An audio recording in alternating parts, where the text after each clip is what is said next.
Shalom, selamat pagi, selamat hari Minggu untuk kita semua. Puji nama Tuhan. Pada pagi hari ini kita akan bersama-sama beribadah. Kita mengucap syukur pada hari ini, minggu ini kita telah tiba pada minggu yang terakhir dari bulan September. Kita menjalani satu bulan ini dalam pimpinan dan penyertaan Tuhan. Satu minggu telah berlalu, Tuhan menyertai kita, memberkati kita, kita percaya bahwa masih ada kebaikan-kebaikan Tuhan, masih banyak kebaikan Tuhan yang Tuhan sudah simpan untuk kita di hari-hari, minggu-minggu, dan bulan-bulan yang akan datang. Karena Tuhan kita adalah Tuhan yang baik, Bapa Surgawi yang sangat mengasihi kita. Oleh karena itu, Bapak, Ibu, dan Saudara sekalian yang dikasihi Tuhan, mari kita memasuki ibadah kita pada pagi hari ini dengan memuji Tuhan. Kita mau bernyanyi, kita mau meninggikan Dia. Kita naikkan pujian dari NKB nomor 1, Hai Kristen, nyanyilah.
Haleluya, amin. Mari Bapak Ibu yang dikasihi Tuhan, kita mentabiskan ibadah kita pada pagi hari ini. Jemaat yang dikasihi Tuhan, ibadah kita pada pagi hari ini hanya boleh jadi di dalam nama Tuhan Tritunggal yang Kudus, Bapa, Putra, dan Roh Kudus. Kasih karunia-Nya menyertai kita sekalian. Haleluya.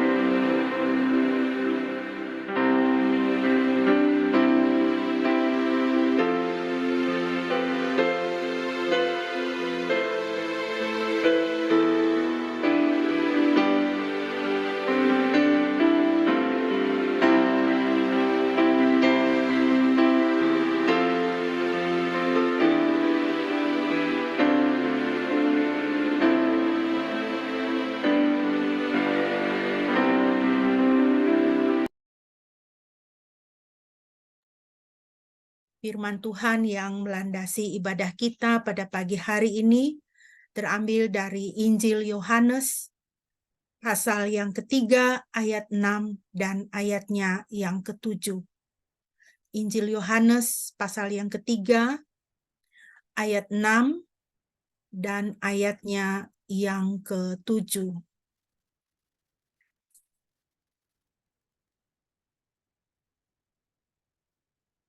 Demikian firman Tuhan.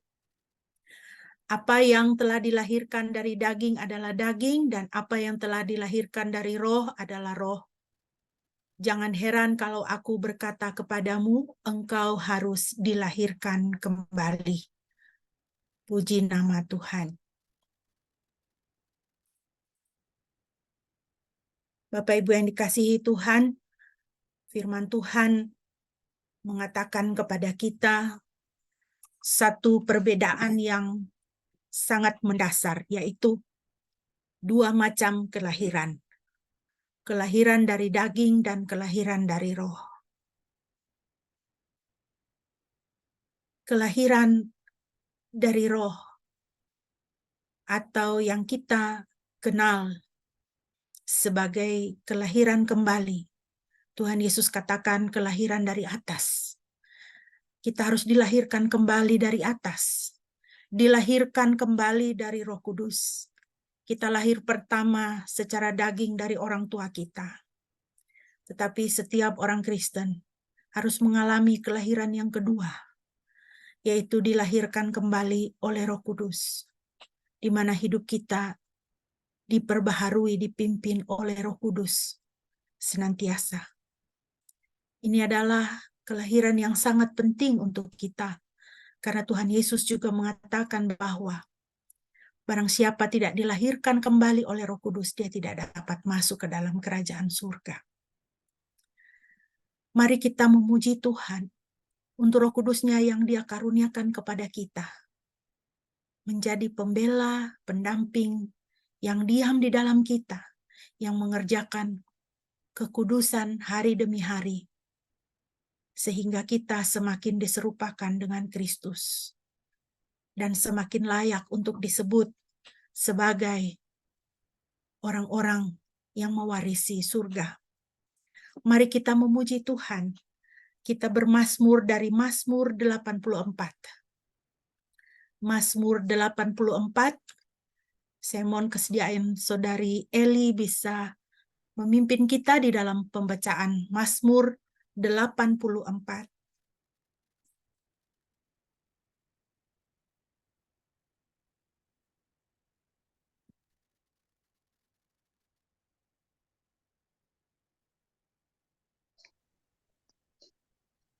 Mazmur 84 ayat 1 sampai 8. Untuk kepala musisi, menurut Anda lagu Gitit Mazmur kaum Korah. Betapa dicintainya kediamanmu, ya Yahweh Sebaot, Yahweh semesta alam. Jiwaku sangat merindukan pelataran Yahweh, hatiku dan dagingku bersorak-sorai kepada Elohim yang hidup. Bahkan burung pipit telah menemukan sebuah rumah, dan burung layang-layang menemukan sebuah sarang baginya, di mana ia dapat meletakkan anak-anaknya di mezbah-mezbahmu. Ya Yahweh Sebaot, Yahweh semesta alam, Rajaku dan Elohimku. Berbahagialah orang yang berdiam di baitmu, maka akan senantiasa memuji engkau. Selah. Berbahagialah manusia yang kekuatannya ada di dalam engkau, jalan-jalanmu ada di dalam hatinya. Meskipun melewati lembah baka, mereka akan membuatnya menjadi mata air. Hujan awal musim akan melingkupinya dengan berkat.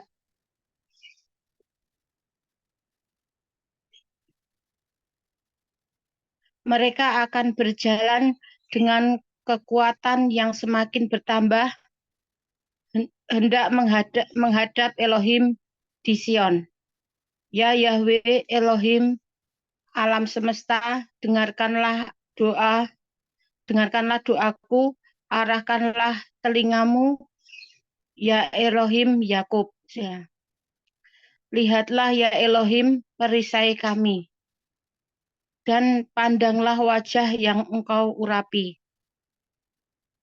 Sebab satu hari di pelataranmu lebih baik daripada 1000 hari di tempat lain. Aku lebih memilih berjaga-jaga di ambang pintu bait Elohimku daripada tinggal di kemah-kemah orang fasik. Sebab ya Yahweh Elohim adalah matahari dan perisai. Yahweh akan memberikan anugerah dan kemuliaan. Dia tidak akan menahan kebaikan bagi orang yang berjalan dalam ketulusan.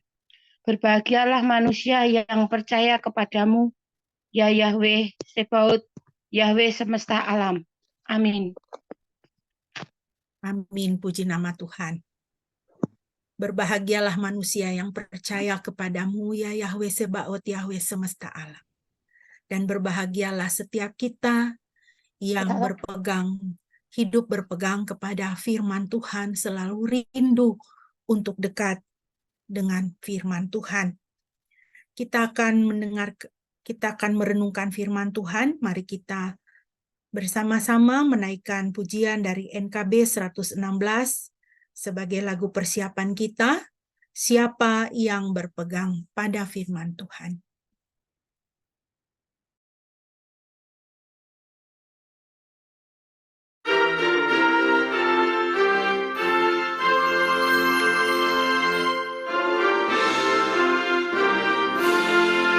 Siapa yang berpegang pada sabda Tuhan dan setia mematuhinya, hidupnya mulia dalam cahaya bakat, bersekutu dengan Tuhannya.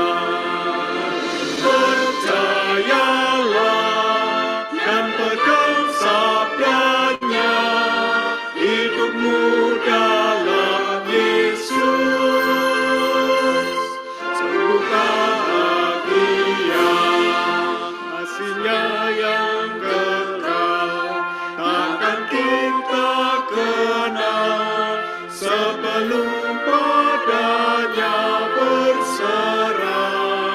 Hidup bahagia disediakannya bagi yang berpegang padanya. Percayalah dan pegang sabdanya, hidupmu dalam Yesus sungguh bahagia.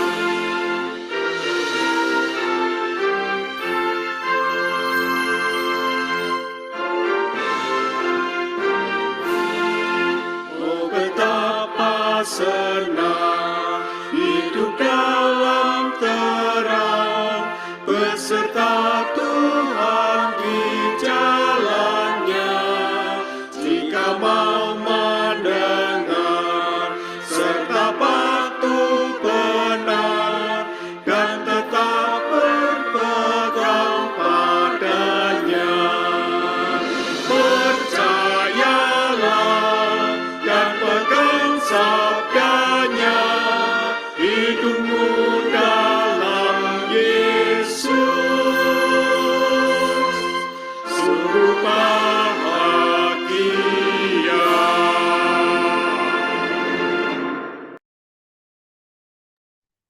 Amin, puji nama Tuhan.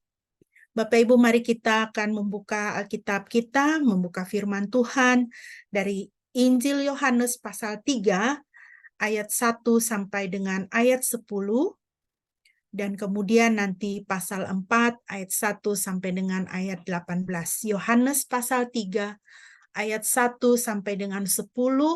Saya akan membacakan demikian firman Tuhan. Ada seorang Farisi bernama Nikodemus, ia seorang pemimpin Yahudi.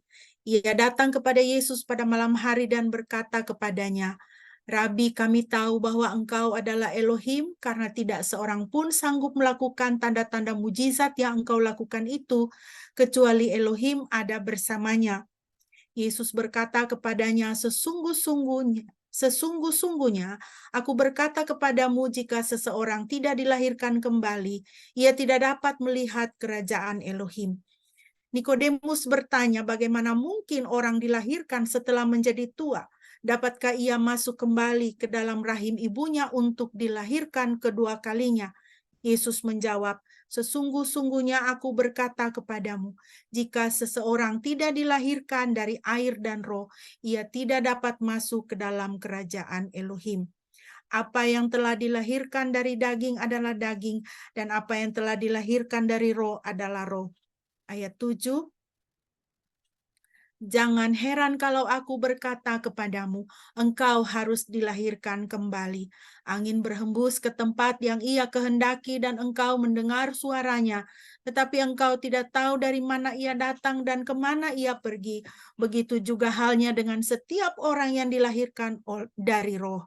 Nikodemus bertanya, bagaimana hal ini dapat terjadi? Yesus menjawab, engkau adalah guru Israel, tetapi tidak mengerti hal ini. Pembacaan kedua dari pasal yang keempat. Pasal yang keempat, demikian firman Tuhan. Ketika Tuhan Yesus mengetahui bahwa orang-orang Farisi telah mendengar dia memuridkan dan membaptis lebih banyak daripada Yohanes, sekalipun yang membaptis bukanlah Yesus sendiri, melainkan para muridnya, dia meninggalkan Yudea dan berangkat lagi ke Galilea. Dia harus melintasi Samaria. Kemudian dia tiba di sebuah kota Samaria yang bernama Sikar, dekat tanah yang telah Yakub berikan kepada Yusuf anaknya. Di sana ada sumur Yakub. Sebab itu ketika merasa letih karena perjalanan, Yesus duduk di tepi sumur itu. Waktu itu kira-kira jam 12 siang. Datanglah seorang wanita Samaria untuk menimba air. Yesus berkata kepadanya, berilah aku minum. Adapun para muridnya telah pergi ke kota untuk membeli makanan. Ayat 9. Lalu wanita Samaria itu berkata kepadanya, bagaimana mungkin engkau seorang Yahudi meminta minum dari aku seorang wanita Samaria? Sebab orang Yahudi tidak bergaul dengan orang Samaria. Yesus menjawab, kalau saja engkau tahu karunia Elohim dan siapa yang sedang berkata kepadamu, berilah aku minum, niscaya engkau telah meminta kepadanya, dan dia pun memberikan kepadamu air hidup. Wanita itu berkata, Tuan, engkau tidak mempunyai timba dan sumur ini dalam, dari mana engkau mendapatkan air hidup? Adakah engkau lebih besar daripada Yakub bapa kami yang telah memberikan sumur ini kepada kami dan yang telah minum daripadanya bersama anak-anaknya dan ternaknya? Yesus menjawab, siapapun yang minum air ini ia akan haus lagi, tetapi barang siapa minum air yang akan kuberikan kepadanya, ia tidak akan pernah haus lagi untuk selama-lamanya. Sebaliknya air yang akan kuberikan kepadanya akan menjadi mata air di dalam dirinya, yang terus memancar sampai hidup kekal. Ayat 15. Wanita itu berkata, Tuan, berilah aku air itu agar aku tidak haus dan tidak perlu datang ke sini lagi untuk menimba air. Yesus berkata, pergilah, panggillah suamimu dan datanglah ke sini. Wanita itu berkata, aku tidak punya suami. Yesus berkata, benar katamu, aku tidak punya suami, sebab engkau pernah mempunyai 5 suami, dan yang sekarang engkau miliki bukanlah suamimu. Engkau telah berkata benar. Ayat 19, wanita itu berkata, Tuan, aku tahu bahwa engkau adalah seorang nabi. Leluhur kami menyembah di gunung ini, tetapi kamu berkata bahwa di Yerusalem adalah tempat orang harus menyembah. Yesus berkata, hai wanita, percayalah kepadaku, akan segera tiba waktunya kamu menyembah Bapa, tidak di gunung ini, tidak pula di Yerusalem. Demikianlah firman Tuhan untuk kita. Yang berbahagia adalah setiap kita yang mendengar dan melaksanakan firman Tuhan di dalam kehidupan kita masing-masing. Mari kita berdoa Bapak Ibu sebelum kita mau merenungkan firman Tuhan. Bapa, kami mengucap syukur Tuhan, firman-Mu selalu dekat di dalam kehidupan kami. Kami mau merenungkan kebenaran-kebenaran firman-Mu Tuhan, biarlah Roh Kudus-Mu berbicara kepada setiap kami masing-masing di dalam situasi kami, situasi kehidupan kami masing-masing. Dan biarlah Roh Kudus-Mu menolong kami dan memberikan kami kuasa untuk menjadi pelaku firman. Terima kasih Bapa, di dalam nama Yesus kami berdoa. Haleluya. Amin. Bapak Ibu yang dikasihi Tuhan, pada pagi hari ini saya mengajak kita untuk merenungkan satu tema, yaitu Anda harus dilahirkan kembali. Bapak Ibu yang dikasihi Tuhan, bulan September ini adalah bulan yang penting, ya, yang sangat penting untuk gereja kita. Karena pada bulan September tanggal 15 tahun 2002 itu diresmikanlah atau berdirilah gereja Gekindo Jogja di kota Jogja ini.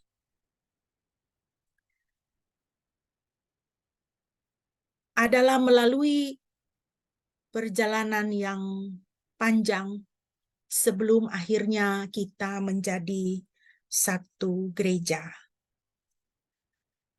Di sini ada Bu Metan ini yang dari awal, ya.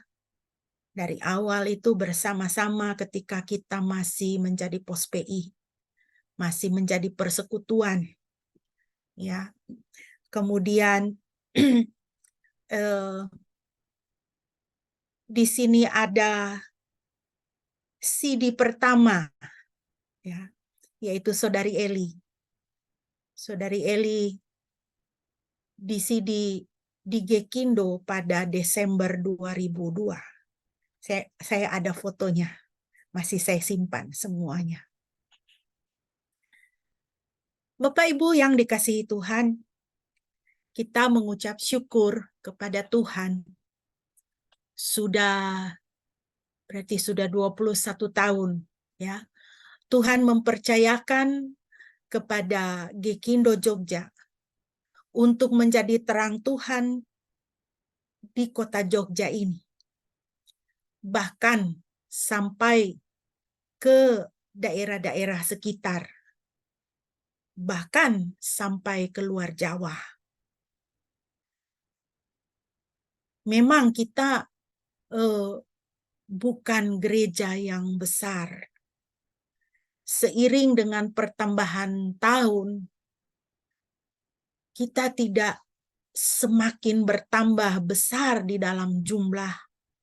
Kita tidak semakin bertambah besar di dalam fasilitas. Tetapi bagaimana cara Tuhan memakai gereja kita untuk melayani Dia? Bagaimana Tuhan memakai gereja kita? Memakai kita sebagai gereja, sebagai kumpulan orang percaya untuk menjadi saksi Tuhan. Itu saya secara pribadi maupun Bapak Pendeta dapat menyaksikan itu adalah perkara yang sangat luar biasa. Yang secara manusia kami sangat menyadari bahwa tidak mampu kami untuk melakukan pelayanan-pelayanan ini. Karena kemampuan kita sebagai manusia itu sangat terbatas. Sehebat-hebatnya, ya, sehebat-hebatnya pendeta saudara, sehebat-hebatnya saudara sebagai jemaat, sehebat-hebatnya kita sebagai orang Kristen, kalau kita tidak berada di bawah pimpinan daripada Roh Kudus, kalau kita tidak hidup di bawah pimpinan Roh Kudus, mempercayakan diri dan hidup kita di dalam tangan Tuhan dan berkata, Tuhan, Engkaulah yang berdaulat, Engkaulah yang berkuasa untuk mengatur hidup saya sebagai orang Kristen. Kalau kita tidak melakukan semuanya itu kalau kita tidak hidup di bawah pimpinan Roh Kudus. Sebagai kita orang Kristen, sebagai kita bergereja, kita tidak bisa melakukan semua pelayanan ini. Kita tidak bisa menjadi satu kesaksian. Kita tidak bisa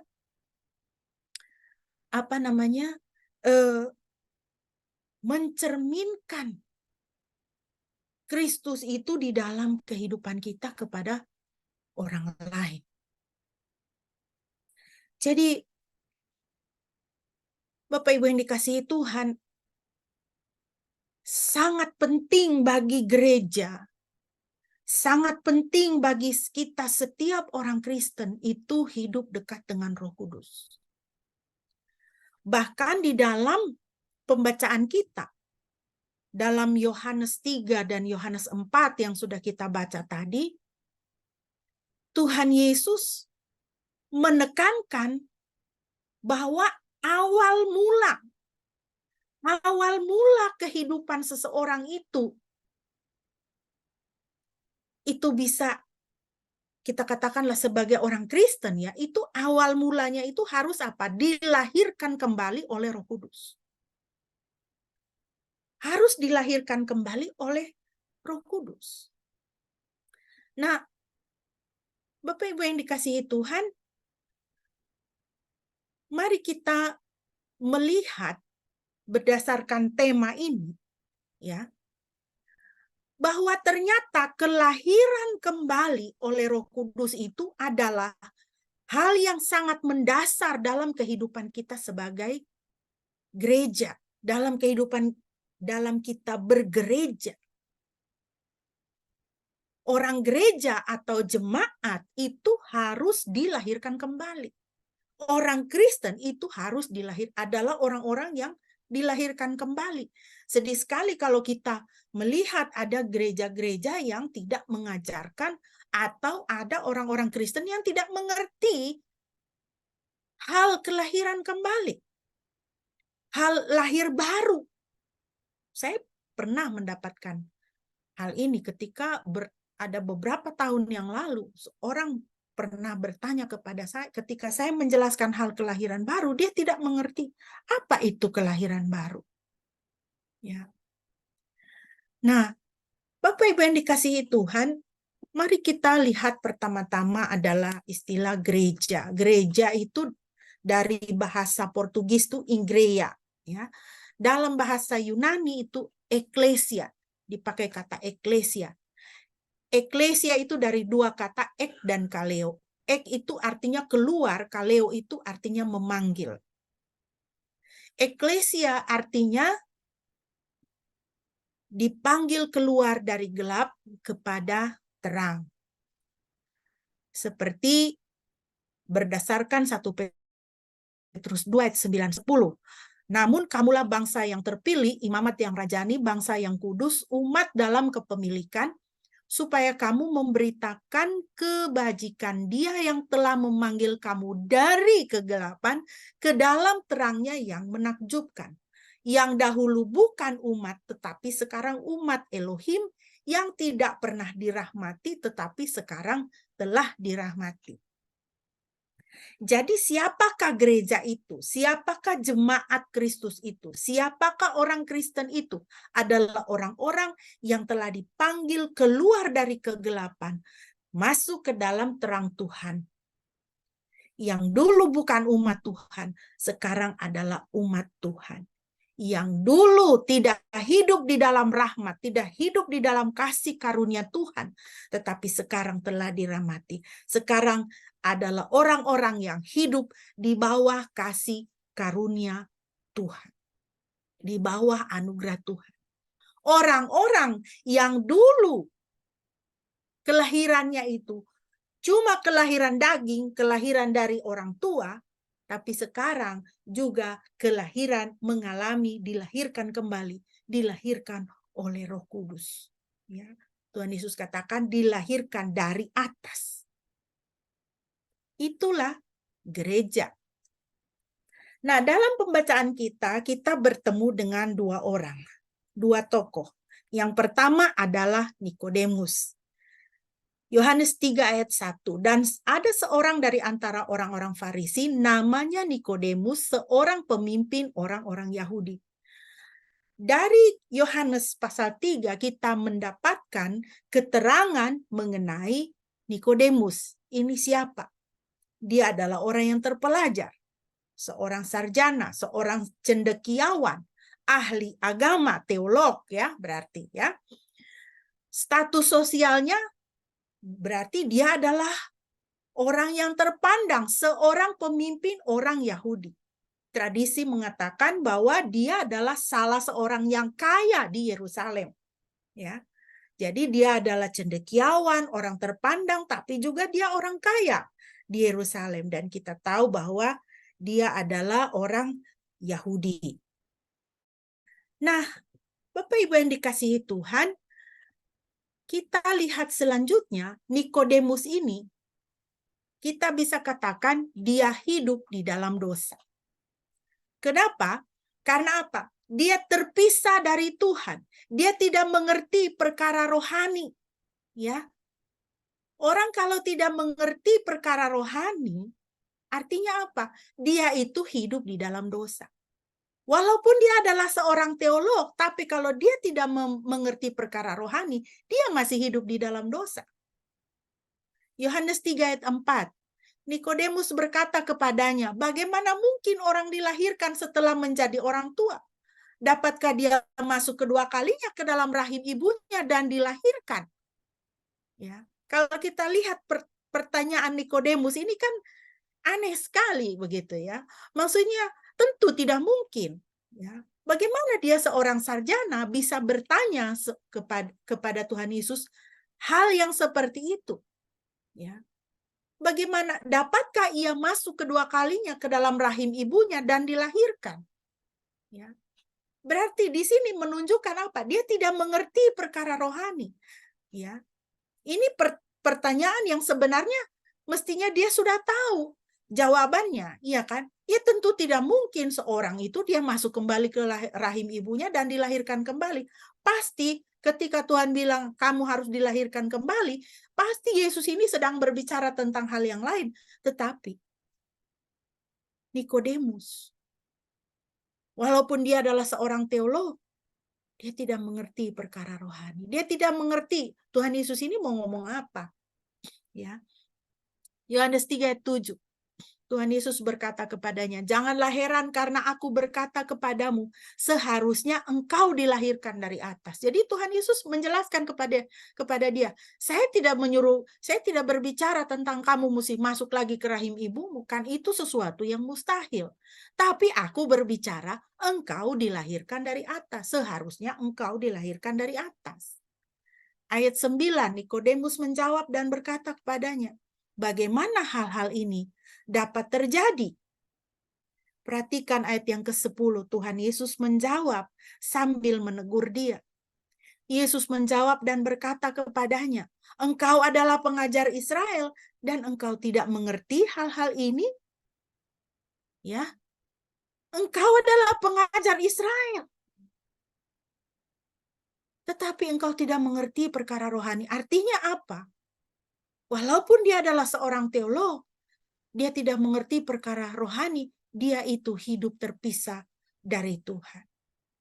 Kalau orang hidup terpisah dari Tuhan, ya, artinya dia masih hidup di dalam dosa.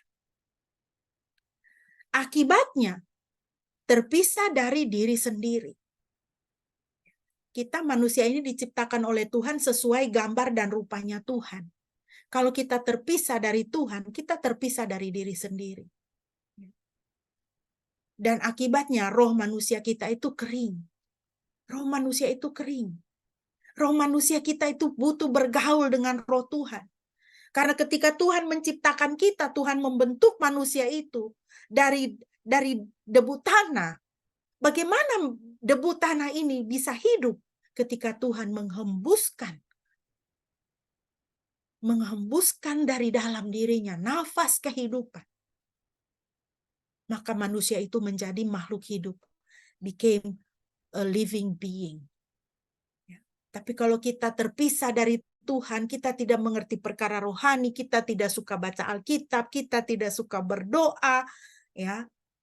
Kita tidak bergaul dengan Tuhan, kita tidak mencari Tuhan, ya. Roh manusia kita itu akan menjadi kering karena kita terpisah dari pokok kehidupan kita. Nah, tokoh yang kedua adalah perempuan Samaria. Yohanes pasal 4. Ketika kita membaca Yohanes pasal 4, di awal-awal kita dapat melihat keterangan mengenai identitas. Sayangnya banyak identitas atau keterangan identitas dari perempuan Samaria ini tidak diketahui. Nama tidak diketahui. Sampai sekarang kita hanya menyebut dia, Alkitab hanya menyebut perempuan Samaria. Nama tidak diketahui, pendidikan juga tidak diketahui. Tidak ada tadi kita baca di pasal 4 itu kan. Suku orang Samaria. Jadi dia bukan orang Yahudi. Nikodemus orang Yahudi, perempuan ini orang Samaria. Nah, saudara bisa melihat sejarahnya orang Samaria ini dalam 2 Raja-Raja 17, ayat 24 sampai ayat 21. Di sini saya hanya mengutip ayat 41. Apa perbedaan orang Yahudi dengan orang Samaria sehingga pun mereka bermusuhan dan berjauhan, ya, ayat 41 dari 2 Raja-Raja 17. Maka terjadilah bangsa-bangsa ini takut akan Yahweh, tetapi sementara itu mereka beribadah juga kepada patung-patung mereka, baik anak-anak mereka maupun cucu-cucu mereka, sebagaimana leluhur mereka telah melakukannya, mereka pun melakukannya sampai hari ini. Ya, jadi dari ayat ini saja kita sudah bisa melihat bagaimana mereka itu mencampur adukan penyembahan, ya, menyembah Yahweh, menyembah Tuhan, ya, tetapi juga beribadah kepada patung-patung, ya. Jadi anak-anak cucunya melakukan apa yang dilakukan oleh leluhurnya, campur aduk, ya, seperti itu. Nah, sehingga ini sama orang Yahudi itu mereka menganggap ini orang Samaria ini sesat, ini harus dijauhi, gitu ya, sehingga mereka bermusuhan. Orang Yahudi cenderung memandang orang Samaria itu rendah, gitu, menghinakan mereka, karena seperti inilah mereka beribadah kepada Tuhan, tidak sungguh-sungguh, ya. Nah, kemudian kita lihat status sosial dan juga moral dari perempuan Samaria ini nampaknya juga tidak bagus, ya. Bagaimana kita bisa lihat itu dari ayat 18. Ketika Tuhan Yesus mengkonfrontir dia, ya. Tuhan Yesus katakan, sebab engkau sudah mempunyai 5 orang suami dan yang sekarang engkau miliki dia bukanlah suamimu. Engkau telah mengatakan hal ini benar, ya. Jadi kita lihat, ya, ini istilahnya bukan perempuan baik-baik, ya. Sudah punya 5 orang suami, ya. Dan yang sekarang engkau miliki dia bukanlah suamimu, ya. Jadi sudah berganti-ganti, ya, berganti-ganti suami, ya. Ini suami, bukan pria biasa begitu, ya. Punya suami, mungkin cerai, punya suami lagi yang kedua, yang ketiga, yang keempat, yang seperti itu, ya. Kemungkinan besar suaminya yang dikatakan sebagai suami, dia hanya kumpul kebo saja, hidup bersama saja. Karena apa? Yang sekarang engkau miliki dia bukanlah suami. Ya. Nah, Bapak Ibu yang dikasihi Tuhan, kita lihat bahwa perempuan Samaria ini juga hidup di dalam dosa. Karena apa? Dia terpisah dari Tuhan yang sejati. Kalau saudara melihat, ya, tadi di ayat 41 2 Raja-Raja itu, ya, sejarahnya orang Samaria itu seperti apa. Mencampur adukan ibadah berarti terpisah dari Tuhan yang sejati. Tidak kenal Tuhan yang sejati itu siapa. Beribadah kepada Yahweh tapi juga menyembah patung-patung, ya. Nah, perempuan Samaria ini hidup seperti itu, ya. Kemudian dia terpisah dari orang lain. Dia datang ke sumur pada tengah hari. Ya. Ayat 6 kita baca, hari kira-kira pukul 12. Pukul 12 siangnya kita. Kalau bahasa aslinya itu hari itu jam ke-6, itu jamnya orang Yahudi ya. Jadi kalau jam ke-6, kalau jamnya kita itu kira-kira jam 12 siang. Semua perempuan tahu, semua orang tahu, perempuan itu kalau pergi ke sumur itu pagi. Mandi, nyuci, ngambil air buat masak dan sebagainya. Di situ mereka bercengkrama, ibu-ibu ya, sama-sama ibu-ibu, bisa jadi bergosip-gosip, begitu ya, berhai-hai satu dengan yang lain, seperti itu. Tapi perempuan ini dia pergi ke sumur kira-kira jam 12 siang. Siapa yang pergi ke sumur jam 12 siang? Tidak ada. Mengapa pergi ke sumur jam 12 siang? Karena tidak mau ketemu orang. Tidak mau ketemu orang. Artinya apa? Terpisah dari orang lain. Kalau hidup kita tidak benar, kita akan memisahkan diri dari orang lain. Kita tidak suka orang lain. Kita tidak mau orang lain campur tangan urus hidup kita. Kita tidak mau ditegur orang lain. Kita tidak mau dinasehati. Ya bisa jadi perempuan ini kan kalau ketemu perempuan lain dibilangin, makanya kamu itu dulu ya mbok dengar-dengaran sama mamahmu gitu. Nah sekarang hidupmu ndak karu-karuan begini. Dia tidak mau ditegur. Dia tidak mau ketemu orang lain supaya dia ditegur, dinasehati. Makanya dia pergi siang hari. Dia terpisah dari orang lain. Dia terpisah dari diri sendiri juga. Dari mana kita tahu? Kita tahu dari keterangan bahwa dia berganti-ganti pasangan. Dia berganti-ganti suami. Bapak Ibu yang dikasihi Tuhan, orang yang seperti ini dikuasai oleh roh najis, unclean spirit. Ya. Ketika seorang perempuan dia bersatu dengan seorang laki-laki, firman Tuhan katakan mereka menjadi satu daging. Perkawinan itu, pernikahan itu adalah lembaga pertama yang diciptakan oleh Tuhan sendiri. Itu ada di dalam Alkitab, di dalam firman Tuhan. Tetapi kalau berganti-ganti pasangan itu sudah menghinakan lembaga pernikahan, menghinakan apa yang diciptakan oleh Tuhan.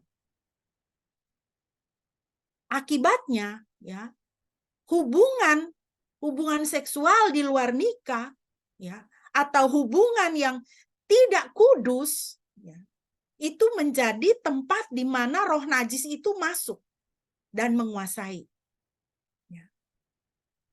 Sehingga orang yang melakukannya, ya, orang yang melakukannya itu dikuasai oleh roh najis.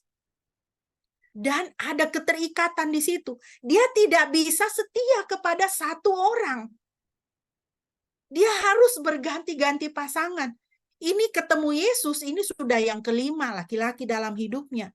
Coba kalau dia tidak ketemu Yesus, nanti ada laki-laki ke-6, ke-7, dan ke-8, dan seterusnya. Dia tidak bisa lepas dari situasi itu. Dia terikat. Ya. Dia terikat dengan gaya hidup yang seperti itu. Nah, dalam pelayanan kami mendapati bahwa apa?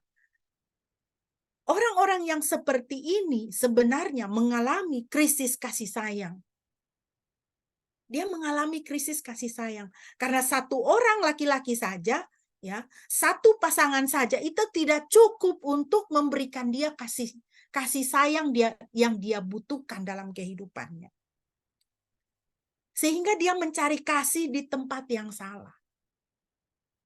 Ini akan terjadi, ini dialami oleh orang-orang yang apa? Terlibat dengan prostitusi. Orang-orang yang terlibat dengan kawin cerai. Orang-orang yang terlibat dengan gonta-ganti pasangan. Sebenarnya apa? Ada krisis kasih sayang. Dia cari kasih sayang di tempat yang salah. Kenapa? Kembali lagi, karena dia terpisah dari Tuhan yang sejati. Alkitab mengatakan Tuhan itu kasih. Kalau kita mau cari kasih, cari Tuhan. Jangan cari yang lain-lain. Ya. Cari Tuhan. Tuhan itu kasih. Kalau kita mencari Tuhan, ya, dan Tuhan ada di dalam hidup kita, kita akan mendapatkan kepenuhan kasih itu di dalam hidup kita. Saudara kalau terlibat, ya, Saudara tidak bisa setia kepada pasangan. Gonta dari muda ya ganti-ganti pacar. Pacaran sama ini putus, pacaran sama itu putus, pacaran sama yang sana putus juga. Ya, saudara itu belum ketemu Tuhan yang sejati. There is something wrong ya. Ada sesuatu yang salah di dalam roh dan jiwamu. Ya. Engkau mencari kasih di tempat yang salah. Dan inilah yang dialami oleh perempuan Samaria ini. Nah, Bapak Ibu yang dikasihi Tuhan, dari pembacaan kita, dari Yohanes pasal 3 dan pasal 4 tadi, ada nada yang sama yang Tuhan Yesus berikan. Bahwa pembaharuan roh kita adalah penting di mata Tuhan. Pembaharuan roh kita penting di mata Tuhan. Dari Yehezkiel, dari perjanjian lama pun, Tuhan sudah mengatakannya, Yehezkiel 36, 24, 27. Sebab aku akan mengambilmu dari antara bangsa-bangsa itu dan mengumpulkan kamu dari semua negeri dan membawa kamu kembali ke negerimu. Kemudian aku akan memercikkan air yang jernih atasmu dan kamu akan menjadi tahir. Aku akan membersihkan kamu dari segala kenajisanmu dan dari segala berhalamu. Aku juga akan memberikan kepadamu hati yang baru dan aku akan menaruh roh yang baru di dalam kamu dan aku akan menjauhkan hati batu dari tubuhmu dan aku akan memberikan kepadamu hati daging. Aku akan menaruh rohku di dalam kamu dan akan membuat kamu berjalan dalam ketetapan-ketetapanku dan kamu akan menerima peraturan-peraturanku dan melakukannya. Kalau kita terapkan di dalam kehidupan bergereja, inilah yang Tuhan lakukan, bukan? Dengan gereja. Ya, tadi kita ingat definisi daripada gereja itu dipanggil keluar dari kegelapan masuk ke dalam terang Tuhan yang ajaib. Aku mengumpulkan kamu dari antara bangsa-bangsa. Aku mengambil kamu dan mengumpulkan kamu. Kan gereja seperti itu. Tuhan mengkhususkan kita. Tuhan ambil kita dari lingkungan kita, dari sekelompok besar orang yang tidak mengenal Tuhan. Tuhan ambil kita, Tuhan kumpulkan kita. Kita menjadi satu gereja, kita menjadi satu jemaat, kita menjadi kumpulan orang-orang yang menyembah Tuhan. Lalu dikatakan, aku membersihkan kamu dari segala kenajisanmu, dari segala berhalamu. Itu kan yang Tuhan lakukan di dalam gereja. Itu kan yang Tuhan lakukan dengan gereja. Tuhan melakukan pembersihan. Tuhan membersihkan kita dari segala kenajisan kita, dari segala berhala kita. Kemudian dikatakan, aku memberikan kepadamu hati yang baru, menaruh roh yang baru di dalam kamu. Itu kan yang Tuhan lakukan. Itu kan yang dilakukan oleh Roh Kudus di dalam gereja. Tuhan menaruh rohnya di dalam kita. Dan membuat kita berjalan dalam ketetapan-ketetapan Tuhan. Memelihara peraturan-peraturan Tuhan dan melakukannya. Ya, itu kan yang Tuhan lakukan di dalam gereja, di dalam kehidupan kita. Roh Kudus diberikan kepada kita. Supaya apa? Kita itu menjadi orang-orang yang senang melakukan perintah-perintah Tuhan. Senang melakukan firman Tuhan. Mau taat kepada Tuhan. Ya. Kita lihat di sini ya, kita dikumpulkan untuk apa? Dipisahkan dari dunia ini untuk apa? Supaya roh kita itu mengalami pembaharuan roh manusia kita itu. Yohanes 3 ayat 3-7. Yesus menjawab dan berkata kepadanya, sesungguh-sungguhnya aku berkata kepadamu, jika seseorang tidak dilahirkan dari atas, ia tidak dapat melihat kerajaan Elohim. Nikodemus berkata kepadanya, bagaimana mungkin orang dilahirkan setelah menjadi orang tua? Dapatkah dia masuk kedua kalinya ke dalam rahim ibunya dan dilahirkan? Yesus menjawab, sesungguh-sungguhnya aku berkata kepadamu, jika seseorang tidak dilahirkan dari air dan roh, dia tidak dapat masuk ke dalam kerajaan Elohim. Apa yang telah dilahirkan dari daging adalah daging, dan apa yang telah dilahirkan dari roh adalah roh. Janganlah heran karena aku berkata kepadamu, seharusnya lah engkau dilahirkan dari atas. New International Version mengatakan, you must be born again. Kamu harus dilahirkan kembali. Karena kamu tidak dilahirkan kembali, kamu hanya dilahirkan dari daging. Dan apa yang dilahirkan dari daging adalah daging. Dan apa yang dilahirkan dari roh adalah roh. Orang yang dilahirkan dari roh, perbedaannya ya. Orang yang dilahirkan dari roh, hidupnya dipimpin Roh Kudus. Dia menghasilkan buah roh, yang adalah contohnya kasih, sukacita, damai sejahtera, kesabaran, kemurahan, kebaikan, kesetiaan, kelemah lembutan, penguasaan diri, menyalipkan daging dengan segala hawa nafsu dan keinginan. Galatia 5, 16, 20, 24. Ini adalah ciri orang yang dilahirkan dari roh. Hidupnya dipimpin Roh Kudus dan dia menghasilkan buah roh. Ya, seperti hal-hal yang tertera di dalam Galatia 5 ini. Ini adalah ciri orang yang dilahirkan dari roh.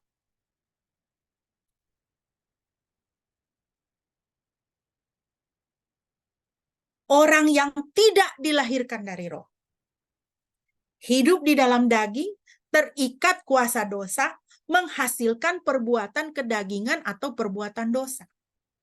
Misalnya, percabulan, kecemaran, hawa nafsu, penyembahan berhala, sihir, perseteruan, perselisihan, iri hati, amarah, pementingan diri sendiri, percideraan, roh pemecah, kedengkian, kemabukan, pesta pora.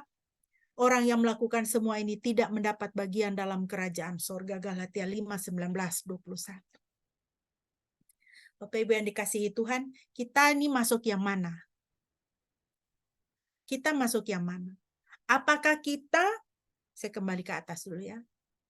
Apakah kita sudah hidup dipimpin oleh Roh Kudus? Apakah kita sebagai gereja, sebagai jemaat, sebagai orang Kristen, kita sudah hidup dipimpin Roh Kudus? Apakah saudara dan saya kita menghasilkan buah roh dalam hidup kita? Orang mengenal kita adalah orang yang kasih, membawa sukacita, orang yang penuh damai sejahtera, sabar, murah hati, baik, setia, lemah lembut, bisa menguasai diri, menyalipkan daging dengan segala hawa nafsu. Apakah kita seperti itu? Atau kita belum dilahirkan kembali?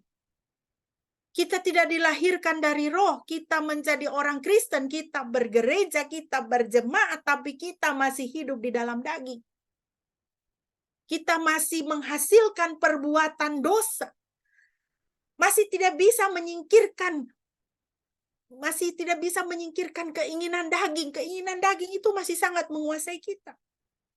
Tandanya dari mana? Kita masih melakukan percabulan, kecemaran, hidup tidak kudus. Mulut tidak kudus, pikiran tidak kudus, perbuatan tidak kudus, hawa nafsu, nafsu makan, nafsu belanja, ya, nafsu bermalas-malasan, nafsu menunda-nunda, nafsu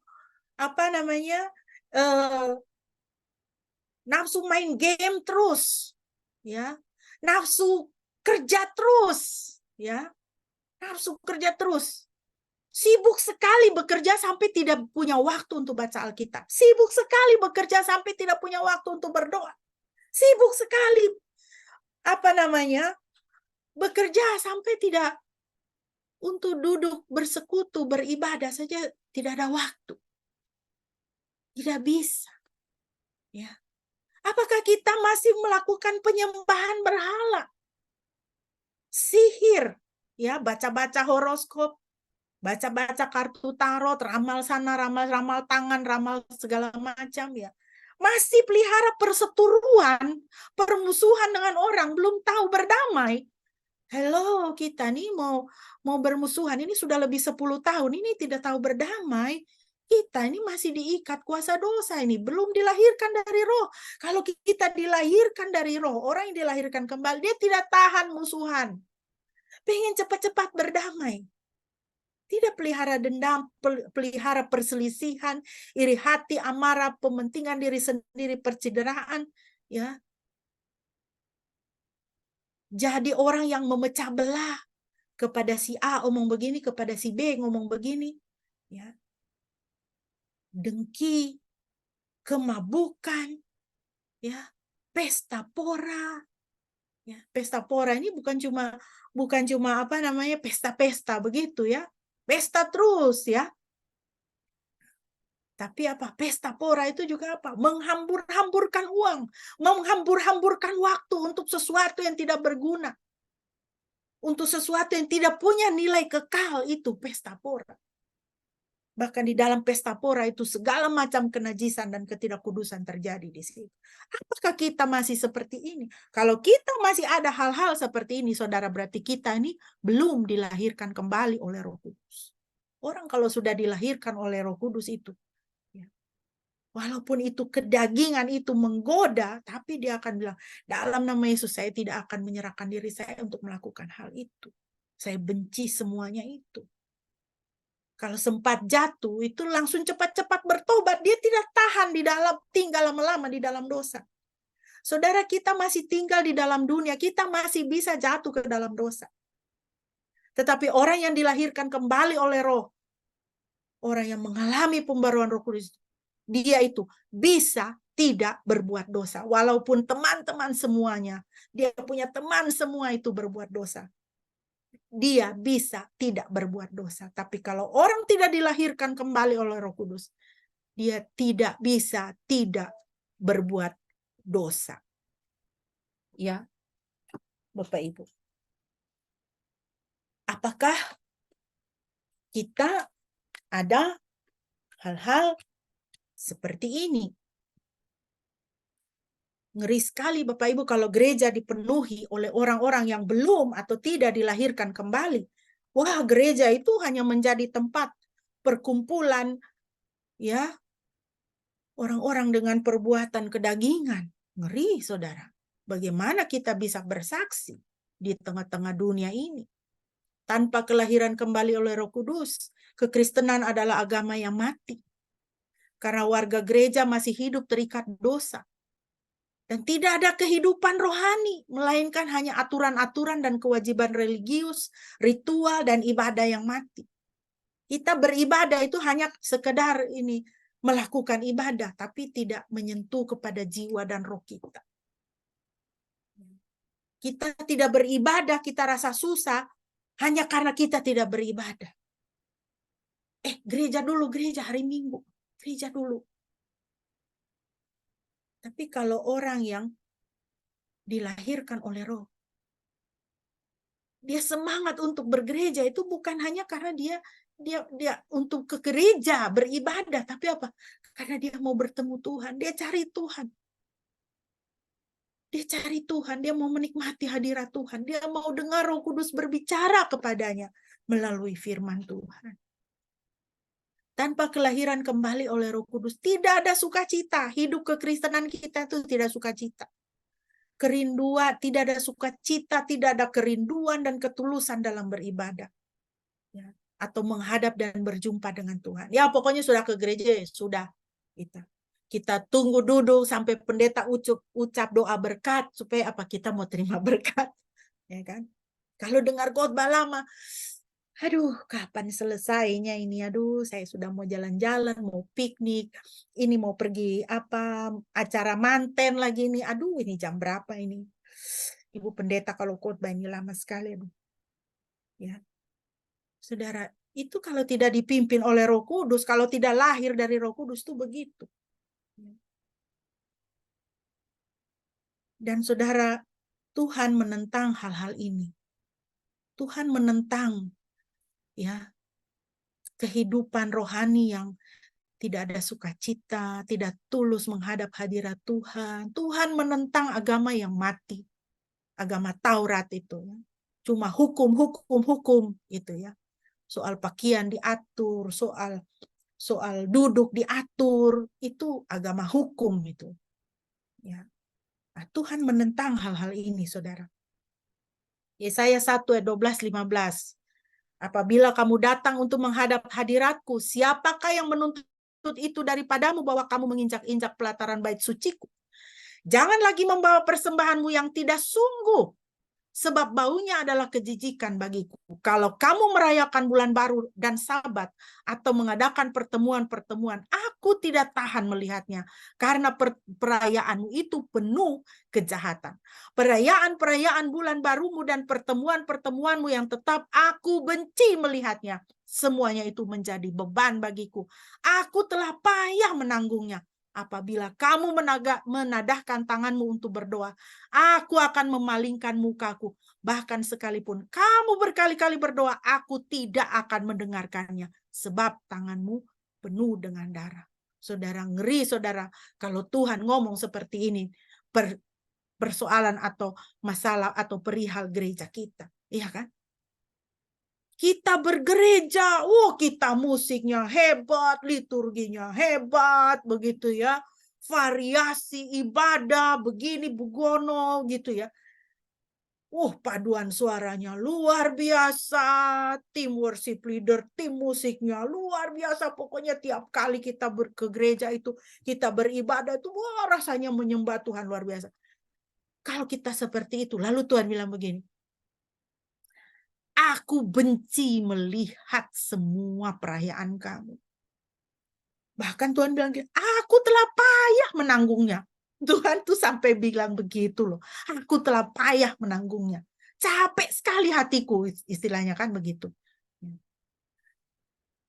Karena apa? Semua persembahanmu itu kejijikan bagiku. Kamu merayakan bulan baru, merayakan Sabat, perayaan-perayaan kamu. Aku tidak tahan melihatnya. Kalau kamu berdoa, aku memalingkan mukaku. Aku tidak akan mendengarkannya sebab tanganmu penuh dengan darah. Sebab apa? Kamu masih hidup di dalam daging. Kamu tidak dipimpin oleh Roh Kudus. Kamu hidup tidak menghasilkan buah roh. Aku tidak akan mendengarkan kamu. Aduh, ngeri saudara. Wah, kita bisa hebat-hebat saudara. Hebat-hebat secara manusiawi. Ya, punya paduan suara yang hebat, punya drama yang keren, apalagi ini sudah mau Natal ini kan. Gereja-gereja sibuk ini persiapan perayaan Natal ini. Saya yakin ini yang mau drama-drama ini sudah mulai latihan ini kan sekarang. Kor-kor itu sudah mulai latihan, paduan suara sudah mulai latihan lagu-lagu Natal. Bisa sangat hebat ibadah kita, saudara-saudara. Ya. Tapi jangan sampai kita sudah latihan hebat-hebat, kita sudah atur dekorasi, pohon Natal tinggi sampai ke langit-langit. Tapi Tuhan bilang, aku benci melihat perayaan kamu. Kenapa? Karena intinya roh kita ini masih orang Kristen yang kedagingan. Roh kita belum dilahirkan kembali oleh Roh Kudus. Bertahun-tahun yang lalu saya pernah ditanya oleh seorang pemuda. Dia menceritakan dan dia bertanya pendapat saya bagaimana. Ibu pendeta, ada teman saya worship leader di satu gereja. Di mana? Di Jogja ini, Bu pendeta. Tiap kali kalau dia worship leader, waduh ibadah luar biasa, ngangkat emosi orang menyembah Tuhan. Tetapi ada masalah, Bu pendeta, apa? Orang itu gay. Saya bilang, ya gereja harus mendisiplin, tidak boleh orang seperti itu memimpin pujian dan penyembahan. Soalnya jemaat suka kalau dia yang pimpin worship, Ibu pendeta, bagaimana? Itu gereja penuh kalau dia yang pimpin. Aduh, saudara, itu mendatangkan duka cita Roh Kudus ya, itu mendukakan hati Tuhan. Dalam Yesaya pasal 1 ini kita baca Tuhan bilang apa? Aku jijik melihatnya. Jadi Bapak Ibu kita lihat ya betapa penting roh dan jiwa kita itu mengalami pembaharuan. Kita harus dilahirkan kembali dari atas, Tuhan Yesus katakan. Bagaimana saya dapat dilahirkan kembali? Ingat, kelahiran kembali adalah pembaharuan roh manusia kita. Kehidupan kita yang lama dihapuskan dan Tuhan memandang kita sebagai ciptaan yang baru. 1 Petrus 1, 3, 4. Diberkatilah Elohim dan Bapa Tuhan kita Yesus Kristus, Dia yang sesuai dengan rahmat-Nya yang besar telah melahirkan kita kembali ke dalam pengharapan yang hidup melalui kebangkitan Yesus Kristus dari antara orang mati, ke dalam warisan yang tak dapat binasa dan tidak tercela dan tak dapat pudar, yang tersedia bagi kamu di surga. 2 Korintus 5:17. Jadi jika seorang ada di dalam Kristus, ia adalah ciptaan baru. Apa yang lama sudah berlalu, lihatlah, segala sesuatu telah menjadi baru. Saudara sekarang ada di dalam gereja. Tapi apakah saudara ada di dalam Kristus?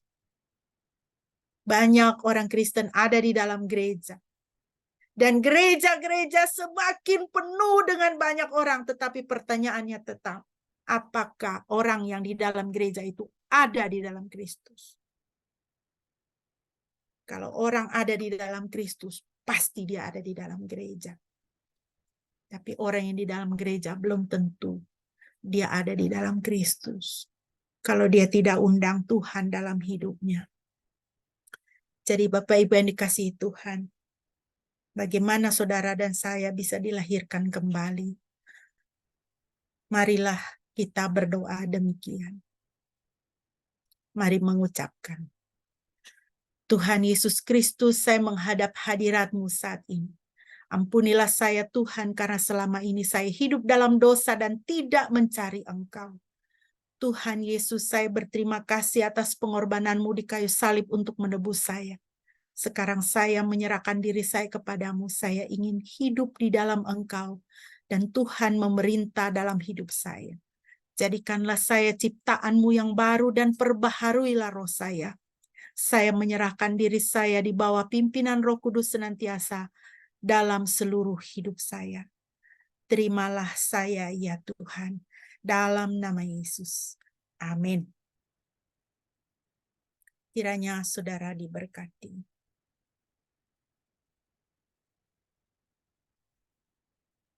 Mohon kesediaan Bapak Pendeta untuk memimpin doa respon dan juga doa syafaat.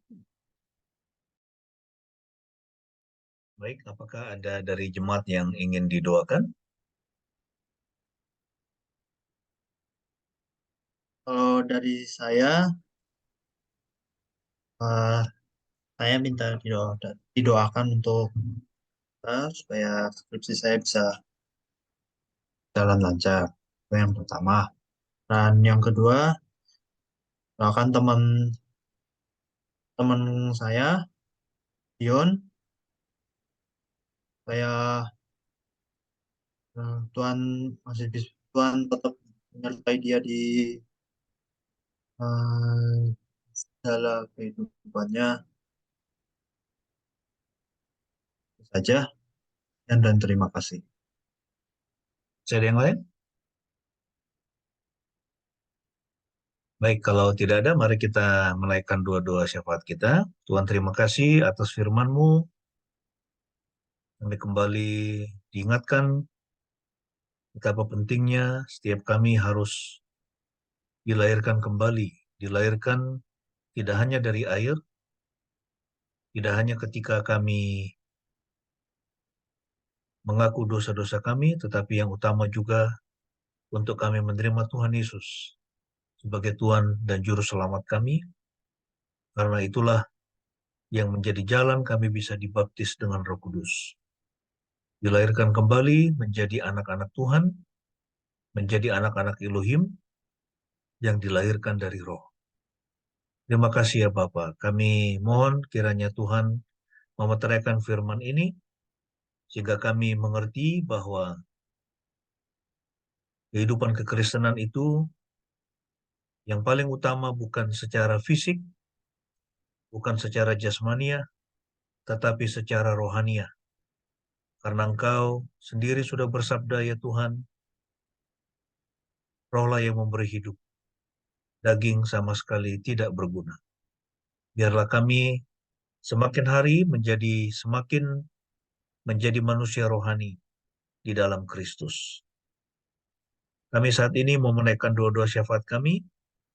Kami mau berdoa untuk temannya Shane, Dion dalam pergumulan, keluarganya, Juga dalam pergumulan imannya, Tuhan jamahlah anak ini supaya dia boleh mengenal Tuhan Yesus secara pribadi, dan juga pergumulan kesehatan ayahnya, Tuhan kiranya menolong supaya Tuhan sendiri yang menjamah dan menyembuhkan ayahnya. Kami serahkan Dion dengan semua pergumulannya ke dalam tangan-Mu, kiranya siang ini Engkau melawat dia. Kami juga mau berdoa untuk Shen dalam penyelesaian skripsinya, Tuhan tolong dia, berikan hikmat yang khusus, berikan ketelitian, dan juga tolong supaya dia tidak hanya sekedar menyelesaikan tugas akhir, tetapi dia juga boleh belajar sesuatu, mempersiapkan diri, untuk nanti dia bisa mengembangkan karir atau pekerjaannya di masa depan. Saat ini Tuhan, kami mau berdoa untuk orang tua kami dalam masa tua mereka, kiranya Engkau melawat mereka satu persatu, untuk Mama di Jakarta, juga Opa Effendi yang ada di Jogja, dan juga untuk Eyang daripada Ois di Dumai atau di Pekanbaru. Tuhan kiranya menolong para orang tua kami dimanapun mereka berada, juga untuk orang tua dari Pak Hindarto yang ada di Purworejo. Kami serahkan semuanya ke dalam tangan-Mu Tuhan.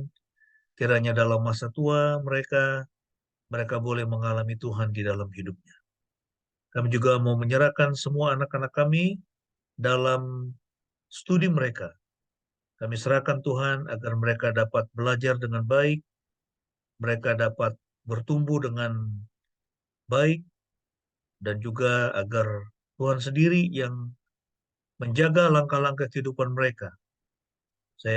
Kami menyerahkan semua anak-anak kami yang masih studi, baik di SD, SMP, SMA, maupun di perguruan tinggi. Kami juga mau berdoa untuk setiap kami di dalam pekerjaan kami. Tuhan tolong supaya pekerjaan kami boleh semakin bertambah-tambah. Dan juga kepercayaan yang diberikan semakin meningkat. Begitupun dengan penghasilan kami boleh semakin bertambah sehingga kami dapat menjadi berkat bagi orang lain melalui pekerjaan kami masing-masing.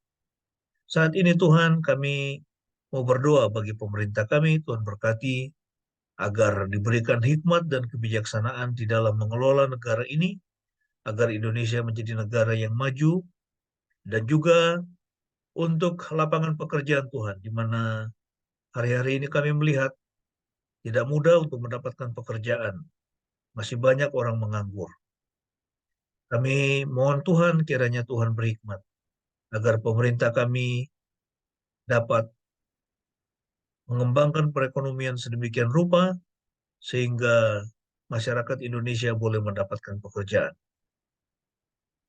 Kami juga saat ini sekali lagi mau menyerahkan khususnya tahun politik sampai dengan Februari tahun depan.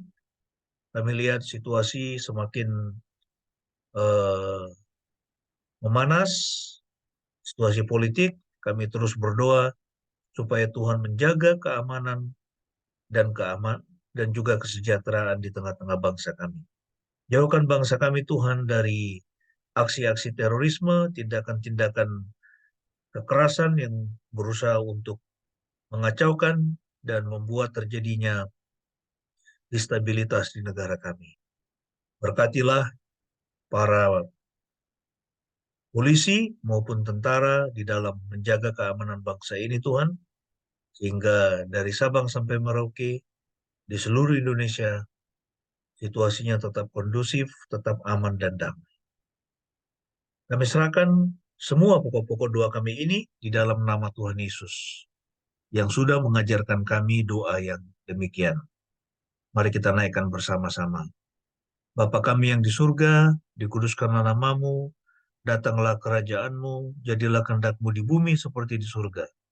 Berikanlah kami pada hari ini makanan kami yang secukupnya, dan ampunilah kami akan kesalahan kami, seperti kami juga mengampuni orang yang bersalah kepada kami. Dan janganlah membawa kami ke dalam pencobaan, tetapi lepaskanlah kami daripada yang jahat, karena Engkaulah yang punya kerajaan, dan kuasa dan kemuliaan sampai selama-lamanya. Amin.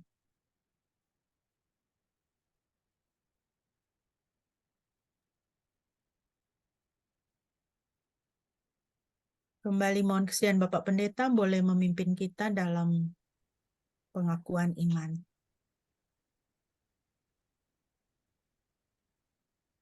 Mari jemaat dikasih oleh Tuhan, kita akan menaikkan doa pengakuan iman rasuli kita dengan kita mengucapkan yang demikian. Aku percaya kepada Elohim, Bapa yang Maha Kuasa, Halil langit dan bumi, dan kepada Yesus Kristus, anaknya yang tunggal Tuhan kita, yang dikandung daripada Roh Kudus, lahir dari anak darah Maria, yang menderita sengsara di bawah pemerintahan Pontius Pilatus, disalibkan, mati dan dikuburkan, turun ke dalam kerajaan maut.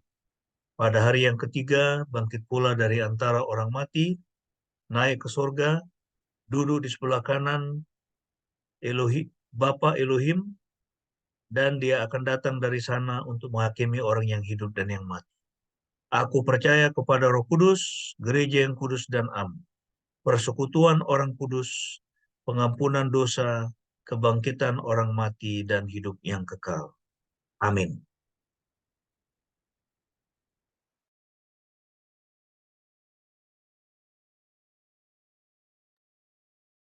Amin. Bapak Ibu yang dikasihi Tuhan, kita akan mengakhiri ibadah kita pada pagi hari ini.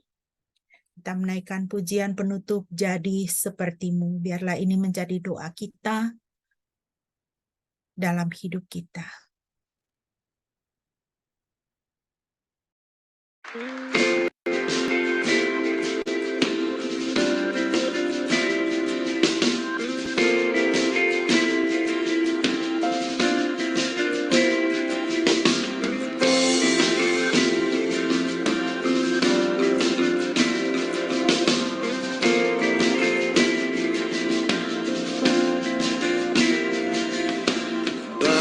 Bapa kau setia,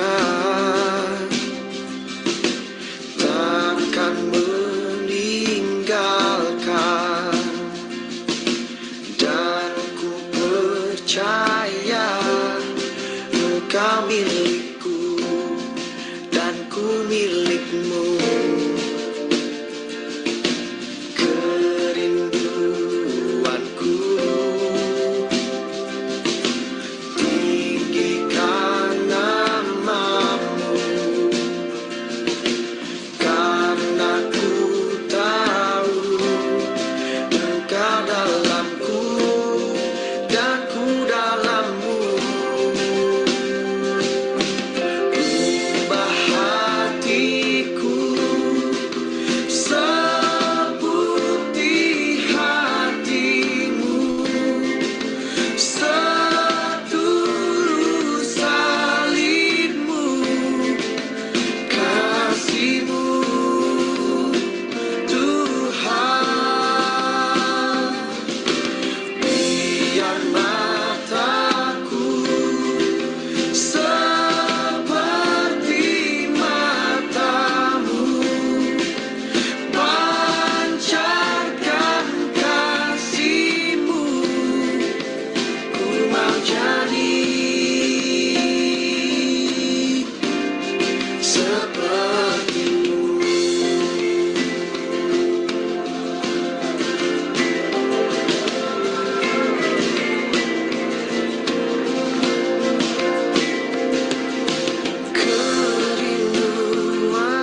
Haleluya. Biarlah di dalam kehidupan kita, kita menjadi orang-orang yang meneladani Kristus dan hidup di bawah pimpinan Roh Kudus. Semakin hari kita boleh semakin menjadi sama seperti Tuhan Yesus, Tuhan kekasih kita. Jemaat yang dikasihi Tuhan, terimalah berkat Tuhan.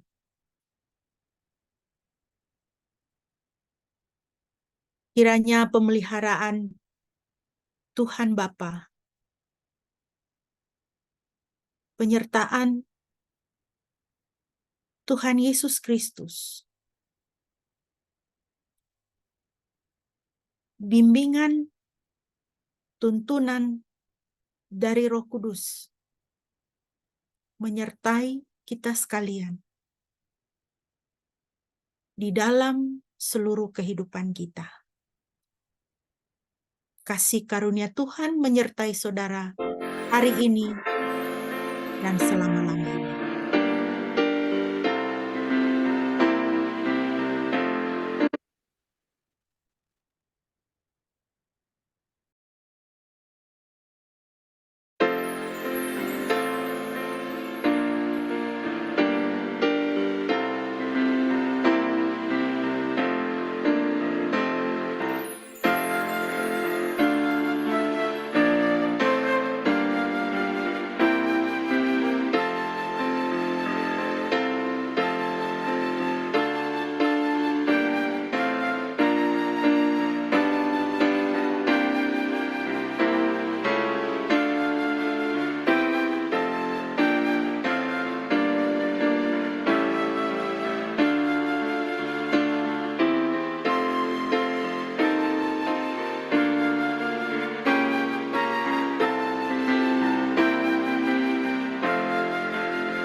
Amin. Mari kita bersaat teduh.